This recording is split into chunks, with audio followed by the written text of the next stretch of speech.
these soccer guys. Yeah. Well, go ahead. Alrighty. My name's Paul Cheek. I'm Monica Chinakis. I'm Charles Reed, and we went to Wellesley Mazda and Honda of Commonwealth. The main purpose of our visit to Wellesley Mazda was to take a look at the sales process and how the iPad is integrated into that, as well as to take a test drive and actually get a better feel for the cars themselves. When we first got there, there was no one on staff to really help us out right away.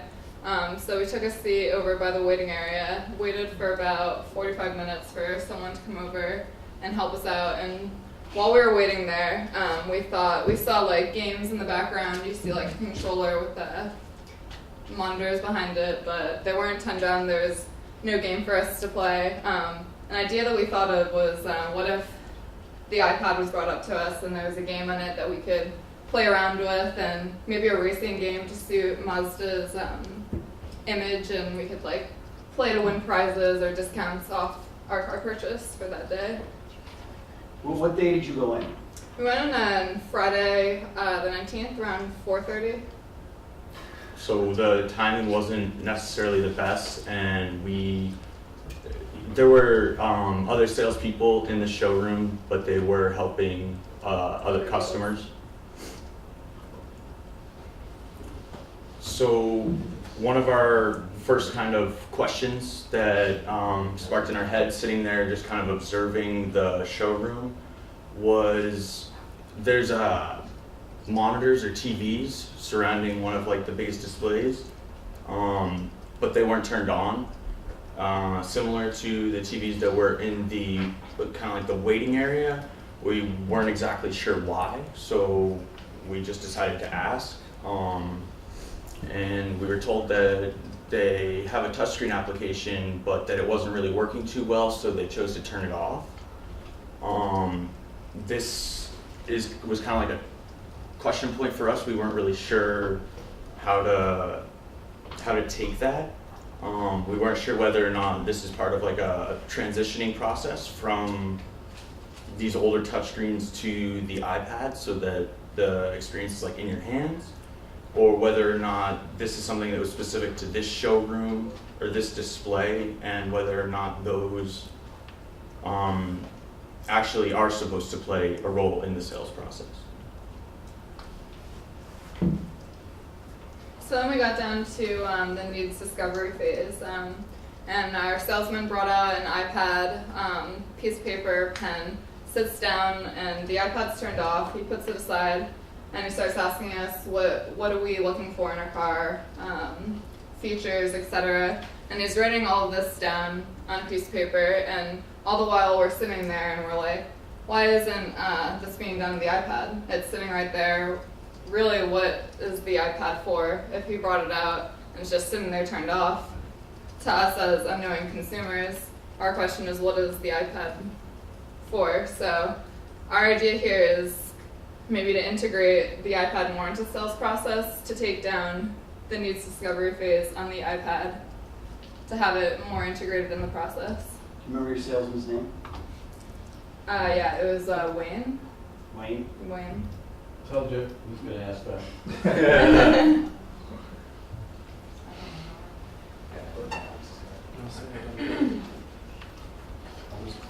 So one thing here with the needs discovery phase is when we arrived, a lot of the questions that I asked at the very beginning were kind of based around the technology in the car itself. I guess just because like technology plays a large role in my life. So the specific features that I asked about during the needs discovery phase were high tech, but after the test drive, after we had spent like a significant amount of time in the dealership, I found out that there's actually an incentive offer. Nearing the end of the year, as the new model is about to come out, the 2012 model, which I had test driven, had a $1,000 incentive offer. But being like a high tech consumer that I am, I was naturally like drawn to the 2013 model because he mentioned that it did have like a lot more technology within the car. That was something that I kind of would have hoped that might have been like mentioned or at least picked up on before the last 5 minutes of our visit. And that was something that, you know, we were kind of hoping that the iPad could be used to pull from the needs discovery rather than just the piece of paper. So towards the end, after we had our test drive, which went fine, we went back to the desk and kind of had a conversation with our salesman, and he started giving us a presentation on a flip book, telling us about how his role in the sales process, etc. And again, our question here was, why isn't this on the iPad? We saw the iPad, but it wasn't used at all in the sales process, so this is another way we thought that it could be integrated more in the sales process if that presentation was done on the iPad.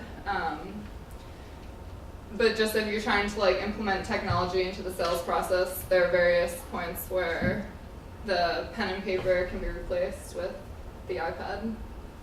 A big thing here was the iPad actually had like a really nice cover on it. I think it was leather, but it was one of the cases that you can stand up and it would have perfectly replaced the paper flipboard easel type of display.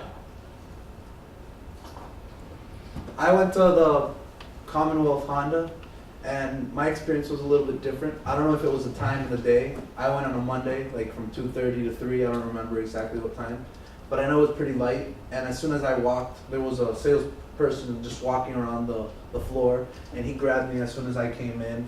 And the experience was pretty well. I told them basically that I was in between an SUV and a car, and he showed me the CR-V and a Honda Accord, and it was actually, everything was pretty natural. Like, it was pretty quick. I didn't have to wait 45 minutes. It was smooth. So I have like nothing to complain about it. Like, the guy was pretty good, and he showed me everything. And when we talked about money and everything, I told him that I had no social, that I was pretty much a cash buyer, and he showed me every model, and then he just told me, he gave me at the end, he gave me a card, and he gave me 2 brochures of the car, and told me, well, I'll give you a call like in the week, later this week, to see. And I told him basically I had to go to Mazda and check out other cars, that wasn't my, like, I wasn't gonna buy today, basically. And he was cool with it and everything. Like, it was pretty straightforward, and it was pleasant, basically. That's a word. It wasn't forcing too much, but at the same time. Did he sit you down and ask you any questions? Yeah, he sat me down and we talked about basically, like, I told him that I didn't have a specific budget, basically, but that I would be willing to flex my budget a little bit for the features. And he was showing me like features that they come like with rear view cameras and this and that, which are things that I like personally.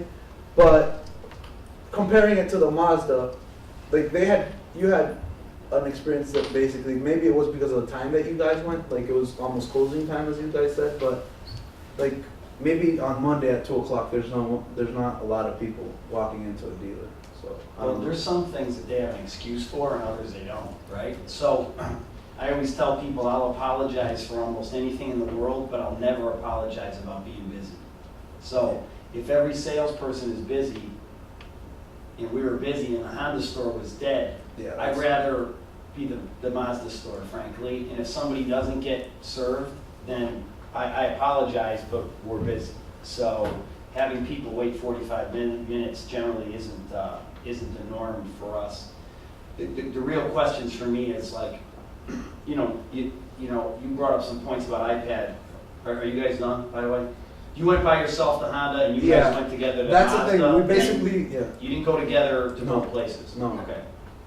All right, so, basically, so from a customer's perspective at Honda, pretty easy going, okay, good experience, guy was a good guy. But as I said, it was empty.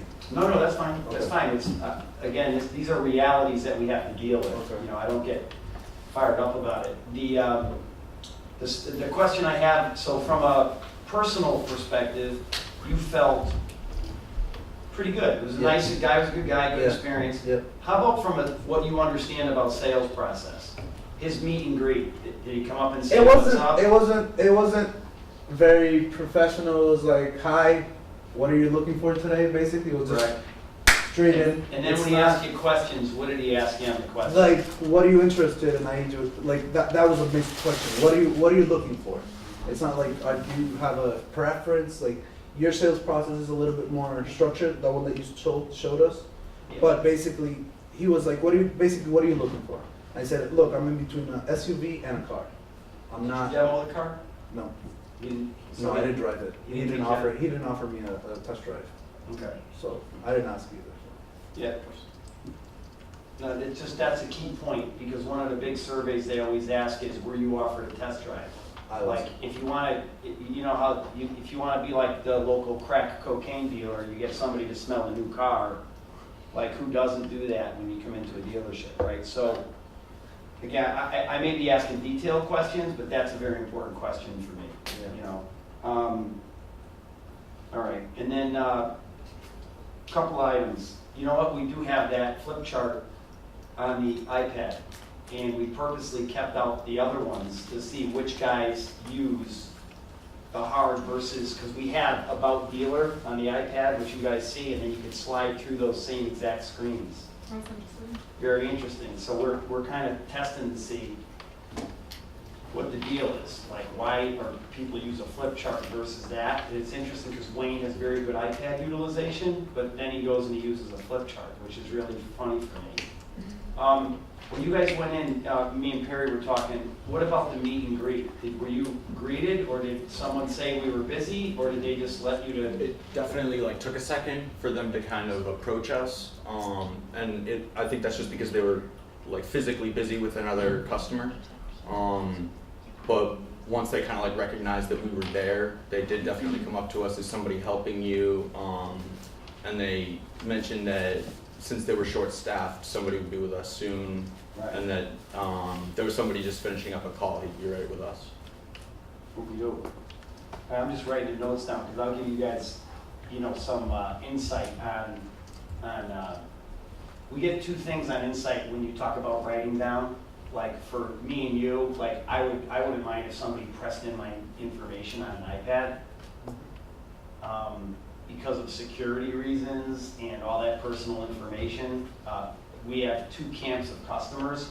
People that wig out when you put their information into an electronic format and go, where's that going, what is that? And then we have, you know, we have people that prefer it on paper, or people that prefer it on electronic. So that's so far what we've learned. Obviously, you know, you guys are younger, you know, the iPad's not, it's not as big of a deal for you, but some people go, you know, electronic, where do you send that, blah, blah, blah, blah. So the second thing is some people have a hard time building rapport with the customer when they're typing versus just jotting a note down naturally and then talking. So that's a little bit of it's a very interesting point you brought up, because it's a struggle for us, because it's an application that Ford Motor Company's talked to me about on their iPad, and saying how much does that really affect the customer's experience, whether you type it or write it, and should we make it so that if you do type it, it goes right into the CRM